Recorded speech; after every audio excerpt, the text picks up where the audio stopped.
Good morning students. हम हिंदी के class में स्पर्श भाग 2 से पढ़ रहे थे, जिसमें हमने मीराबाई द्वारा लिखित पद पढ़ना शुरू किया था, जिसमें हमने पहला पद पढ़कर समझ चुका है। तो आज फिर से हम पहला पद और दूसरा पद दोनों पढ़कर समझेंगे।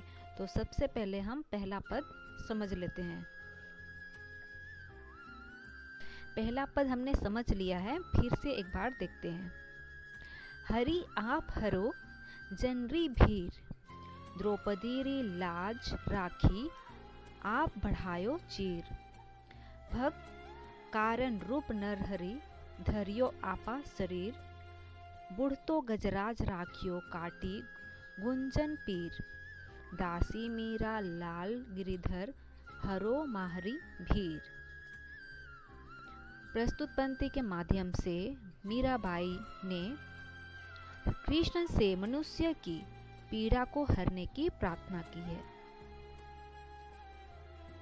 मीरा श्री कृष्ण को याद करते हुए कहती है, जब दुशासन ने द्रौपदी के चिरहरण का प्रयास किया था, तब आपने ही वस्त्र बढ़ाकर उनकी इज्जत बचाई थी। नरसिंह का रूप धारण कर आपने ही अपने भक्त प्रहलाद के प्राण को बचाया था, तथा डूबते हुए हाथी की रक्षा आप ही ने की थी, और उसे मगरमच्छ के मुंह से भी आप ही ने बचाया था। प्रस्तुत पंक्ति के माध्यम से मीराबाई जी यही कहती है। मीरा श्री कृष्ण के रूप का बखान करते हुए कहती है कि उन्होंने पीले वस्त्र धारण किए हुए हैं, सर पर मोर के पंखों का मुकुट विराजमान है और गले में वैजयंती फूल की माला को धारण किया हुआ है। वृंदावन में गाय चराते हुए जब वह मोहन मुरली बजाता है, तो सबका मन मोह लेता है। मोर मुकुट पीतांबर सोहे गल वैजयंती माला, वृंदावन में धेनु चरावे मोहन मुरली वाला। इसका अर्थ यही है, फिर से देखते हैं। मोर मुकुट पीतांबर सोहे गल वैजयंती माला, वृंदावन में धेनु चरावे मोहन मुरली वाला।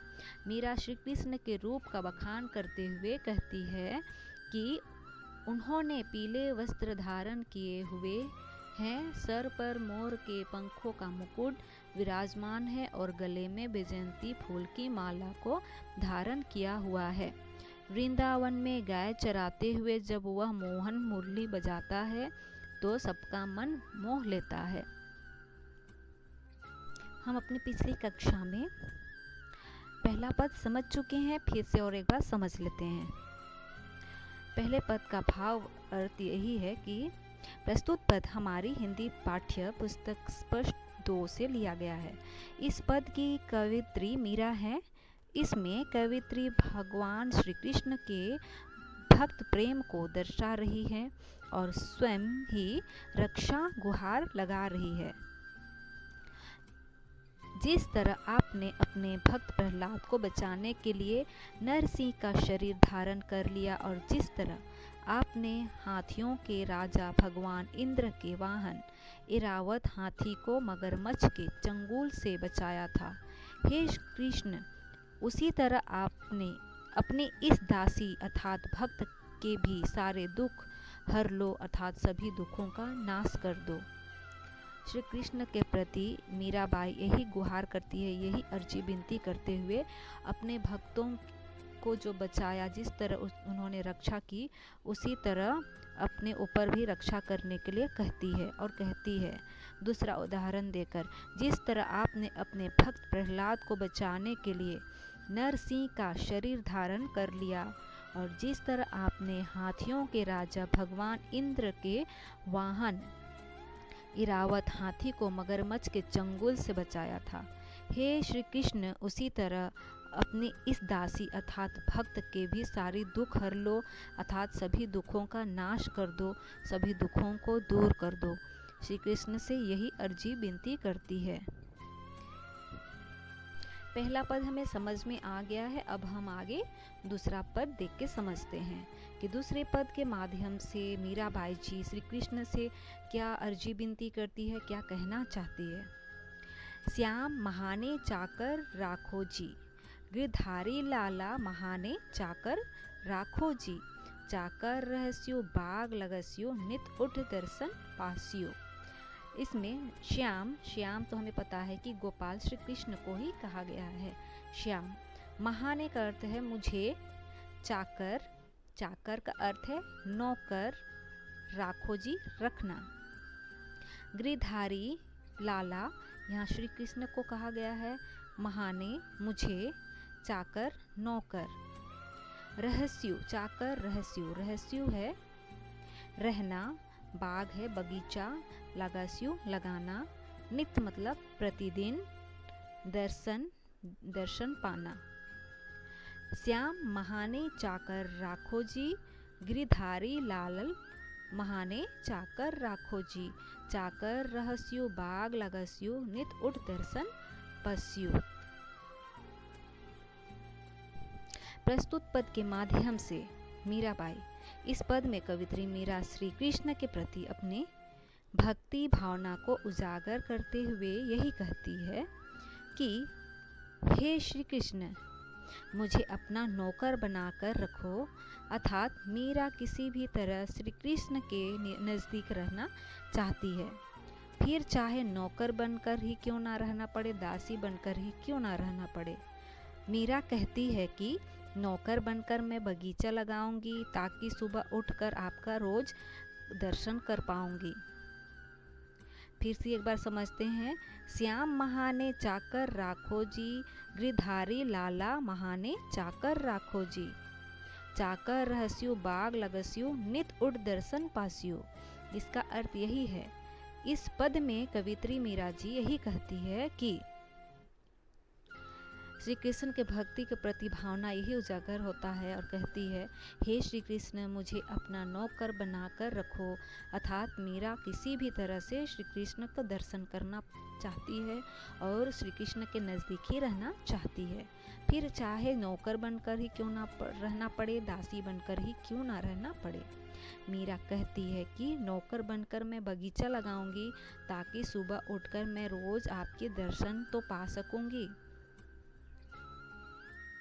फिर अगली पद में हम देखते हैं, वृंदावनरी गूंज गली में गोविंद लीला गास्यु, चाकरी में दर्शन पास्यु, सुमरन पास्यु खर्ची, भाव भगति जागिरी पास्यु, तीनों बातों सरसी।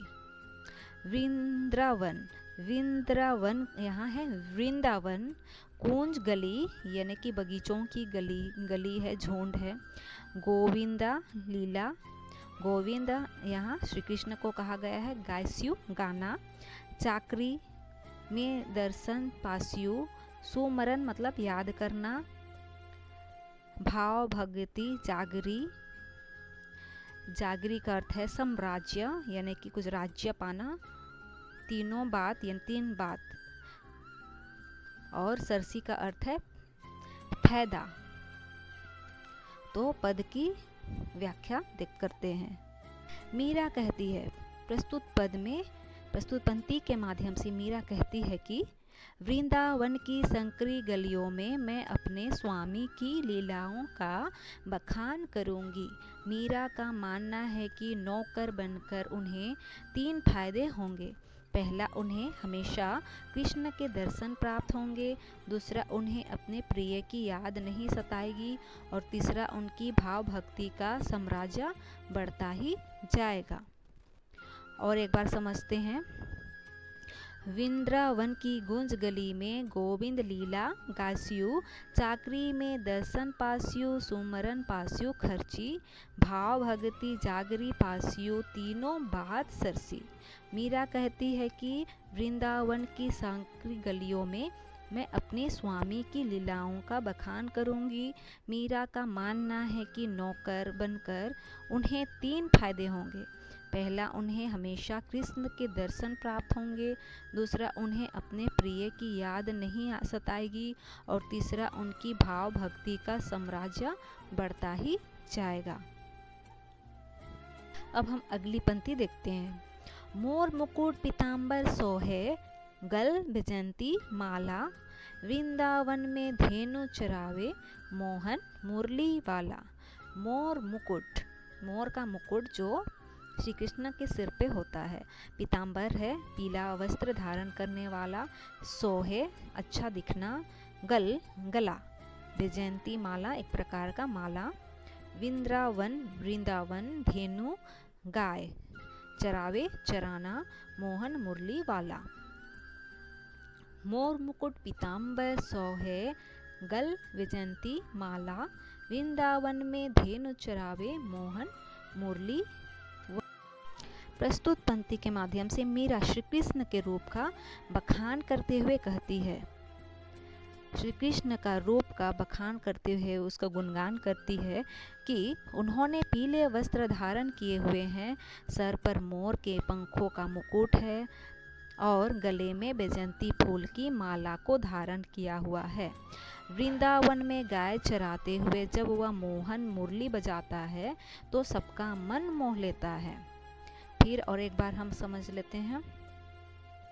मोर मुकुट पीताम्बर सोहे, गल वैजयंती माला। वृंदावन में धेनु चरावे मोहन मुरली वाला।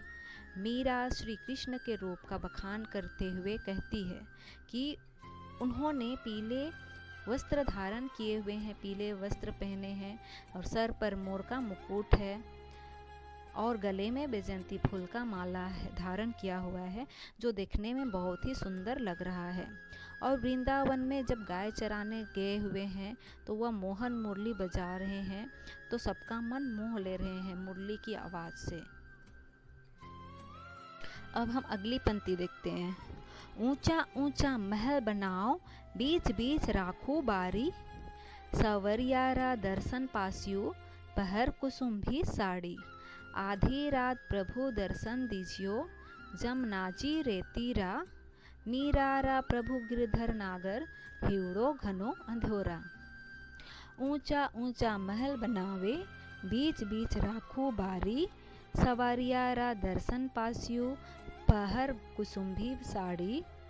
आधी रात प्रभु दर्शन दीजियो, जमुना जी रे तीरा। मीरारा प्रभु गिरधर नागर, हिवड़ो घनो अंधेरा। ऊंचा ऊंचा मतलब ऊंचे ऊंचे महल बनवाएंगे, बीच बीच में रखूं बारी मतलब बगीचा। सवरिया यहाँ श्री कृष्ण को कहा गया है। दर्शन तो हमें पता है, दर्शन पाना, पासियो पाना, पहर पहनना, कुसुम्भी साड़ी एक प्रकार का कुसुम्भी साड़ी। आधी रात प्रभु दर्शन दीजियो, जमुना जी रे तीरा, जमुना के किनारे, जमुना नदी के किनारे, जमुना जी रे तीरा, तीरा किनारा। हिवड़ो, हिवड़ो है हृदय, घनो है बहुत और अंधियारा है व्याकुल होना। हिवड़ो हृदय, घनो बहुत और अंधियारो व्याकुल होना यानी कि बेचैन होना। तो हम आगे प्रस्तुत पंक्ति का व्याख्या समझते हैं। प्रस्तुत पंक्ति के माध्यम से मीरा कहती है कि मैं बगीचों के बीच ही ऊंचे ऊंचे महल बनाऊंगी और कुसुम्भी साड़ी पहनकर अपने प्रिय के दर्शन करूंगी। अर्थात श्री कृष्ण के दर्शन के लिए साज श्रृंगार करूंगी। मीरा कहती है कि हे मेरे प्रभु गिरधर स्वामी, मेरा मन आपके दर्शन के लिए इतना बेचैन है कि वह सुबह का इंतजार नहीं कर सकता। मीरा चाहती है कि श्री कृष्ण आधी रात को ही जमुना नदी के किनारे उसे दर्शन दे दे। फिर से एक बात समझते हैं। ऊंचा ऊंचा महल बन, बीच बीच रखूं बारी। ऊंचा ऊंचा महल बन, बीच बीच रखूं बारी। सवरियारा दर्शन पासियो, पहर कुसुम्भी साड़ी। आधी रात प्रभु दर्शन दीजियो, जमुना जी रे तीरा। मीरारा प्रभु गिरधर नागर, हिवड़ो घनो अंधियारा। तो मीरा कहती है कि मैं बगीचों के बीच ही ऊंचे ऊंचे महल बनाऊंगी और कुसुम्भी साड़ी पहनकर अपने प्रिय का दर्शन करूंगी। अर्थात श्री कृष्ण के दर्शन के लिए साज श्रृंगार करूंगी। मीरा कहती है कि हे मेरे प्रभु गिरधर स्वामी, मेरा मन आपके दर्शन के लिए इतना बेचैन है कि वह सुबह का इंतजार नहीं कर सकता। मीरा चाहती है कि श्री कृष्ण आधी रात को ही जमुना नदी के किनारे उसे दर्शन दे दे। इस प्रकार हम संपूर्ण पद, मीराबाई द्वारा लिखित संपूर्ण पद समझ गए हैं। और साखी का जो व्याख्या था और जो पद का जो व्याख्या हमने जो पढ़ा, ये अपने नोट्स कॉपी में लिखकर मुझे भेजिएगा। आप सभी को समझ में आ गई होगी। आप सभी प्रस्तुत पदों की व्याख्या, साखी और पद दोनों का व्याख्या अपनी नोट्स कॉपी में लिखकर मुझे भेजिएगा।